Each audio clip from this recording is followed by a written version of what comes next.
नमस्कार बंधुगण, आपण मानक आमर चैनल को स्वागत जनाऊँगी। बंधुगण, कलाफितार रहस्य कौन अटे? कौन आपण जानिछंती कि प्राचीन कालरू कलाफिता को बांधिबार प्रथा कौन पाई मानि निया जाइछि?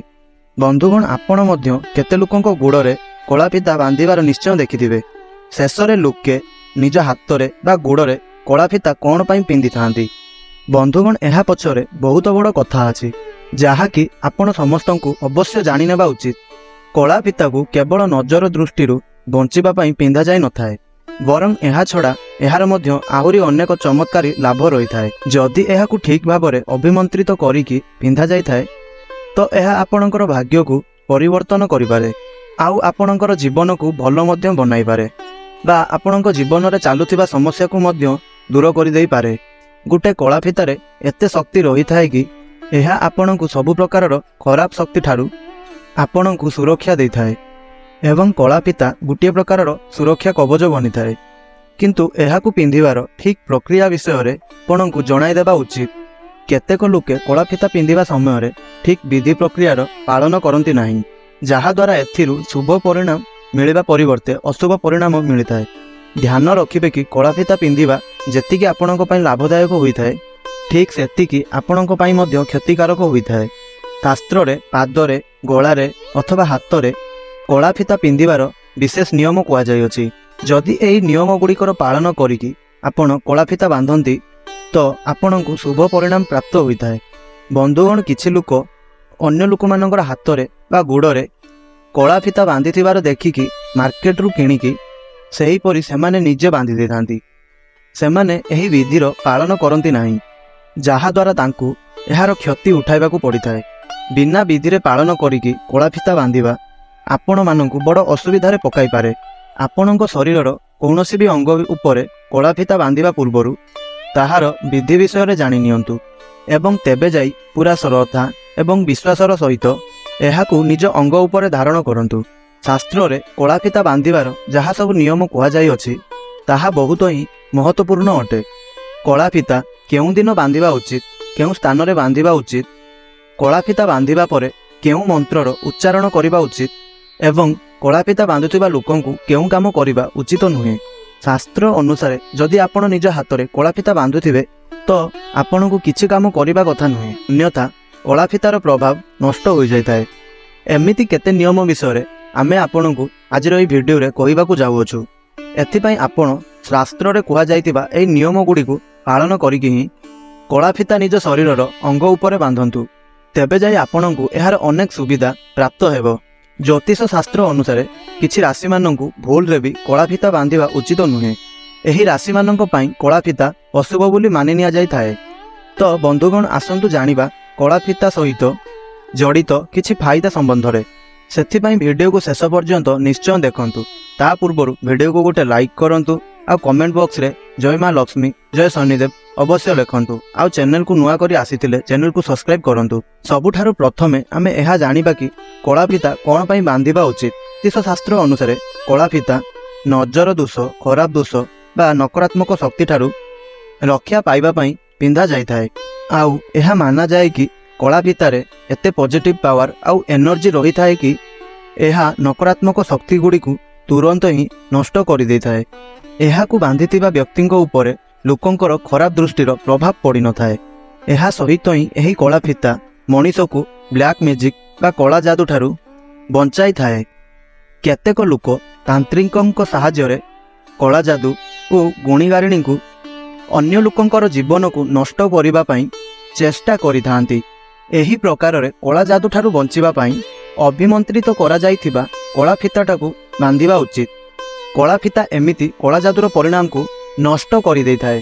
जदि व्यक्तिंकर जीवन में बारंबार असफलता मिलुअछि, जेते भी परिश्रम करिबा फल रे भी असफल हेउछंती, तो एहा अन्य मानकर खराब नजरर प्रभाव होइथाए। आउ एमिति समय रे व्यक्ति को कलाफिता बांधिबार उचित होइथाए। जदि व्यक्तिर परिवार रे क्लेश रही थाए, पति पत्नींकर संपर्क को कहार खराब नजर लागि जाय थाए, केही जणे कला जादू करिकि स्वामी स्त्रींकर संपर्क रे फाट सृष्टि करिथाए, तेबे एही समय रे गुटिए छोट कलाफिता आपणकर सबु समस्या को समाप्त करि पारिबो। जदि कौनसी व्यक्ति शनि दशारे पीड़ित अछि, शनिंक कुदृष्टि तार जीवन अस्तव्यस्त हो जाइछि, तेबे शनिदेव को प्रसन्न करने शनिदेव मंत्र रे अभिमंत्रित कलाफिता बंधा जाए।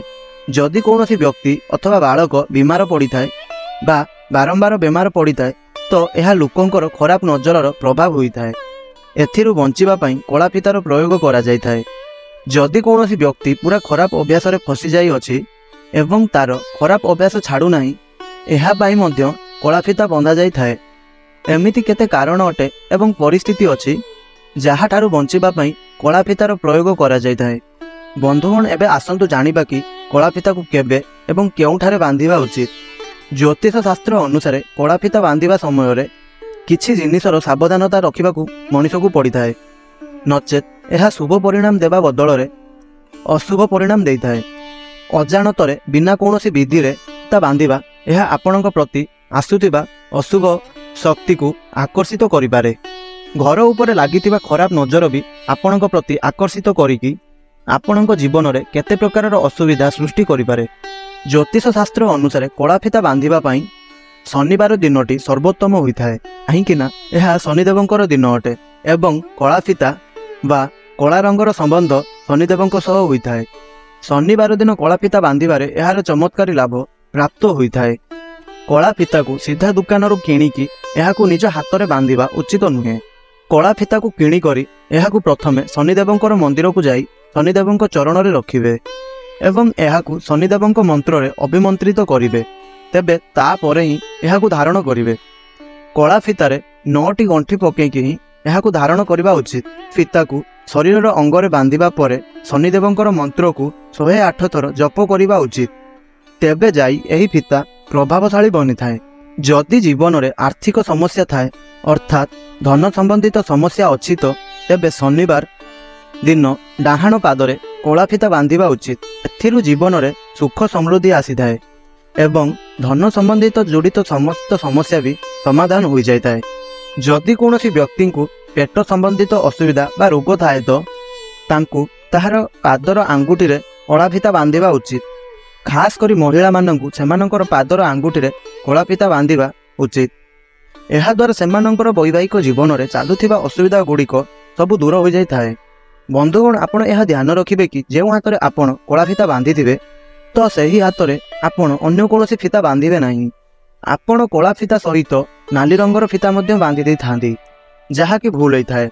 कलाफिता जेमिति शनिदेवंकर प्रतीक अटे तो ठीक सेमिति नाली फिता भी मंगल ग्रहर प्रतीक अटे। शनि एवं मंगलंकर सामना सामनी आपणक जीवन में बहुत असुविधा सृष्टि करिपारे। एथिपाई एही दुईटी फिता को एका सांगरे बांधिबा उचित नुहे। जदि घरे खराब शक्ति गुड़िकर बास होता है, घरे क्लेश झगड़ा लगी रही थाए बा घरे कला जादू लगी थाए एवं घरे भूत पेतर बास होता है तेबे निज घर मुख्य द्वार रे कलाफिता को लेंबू सहित बांधिदेवे। यह द्वारा सबु नकारात्मक शक्ति गुड़िक घर छाड़ी चलीजे। जदि अकारणरू ही धनर खर्च होता है तेबे एथिरु बंचिबा पई आपण जेउ स्थान रे आपण आपणकर धन रखुथिबे अथवा आपण आपणकर आलमारी रे रखुथिबे तो आपणको अभिमंत्रित करा जायतिबा कलाफिता आपणको आलमारी रे बांधिबा उचित। ज्योतिष शास्त्र अनुसार कलाफिता को महिला माने निजर बाम पादरे एवं पुरुष माननकु निजर डाहाण पादरे बांधिबा उचित। तेबे जाई कलाफिता निजर प्रभाव देखै थाए। ज्योतिष शास्त्र अनुसार एही दुई राशि व्यक्ति को कलाफिता भूल रे भी बांधिबा उचित होई न थाए। प्रथम राशि अटे बिच्छा राशि। बिच्छा राशि स्वामी मंगल ग्रह अटे एवं मंगल देवता को कला रंग अप्रिय होता है। कलाफिता बांधिबारे सेही व्यक्ति मानकर असुविधा आहुरी बढ़ी चली थाए। द्वितीय राशि अटे मेष राशि। एही राशि स्वामी मध्य मंगल ग्रह अटंती। एथिपाई एमानंकु मध्य कलाफिता बांधिबा उचित होई न थाए। एही लोक निजर हाथ में नाली फिता बांधि करी निजर कष्टरू मुक्ति पाई पारिबे। जदि आपनको एही वीडियोटी भलो लागि थाए तेबे वीडियोटी को लाइक करंतु, शेयर करंतु आ कमेंट रे जय शनिदेव जय मां लक्ष्मी अवश्य लिखंतु। आ चैनल टी को सब्सक्राइब करि नथिले निश्चय चैनल टी को सब्सक्राइब करंतु। धन्यवाद।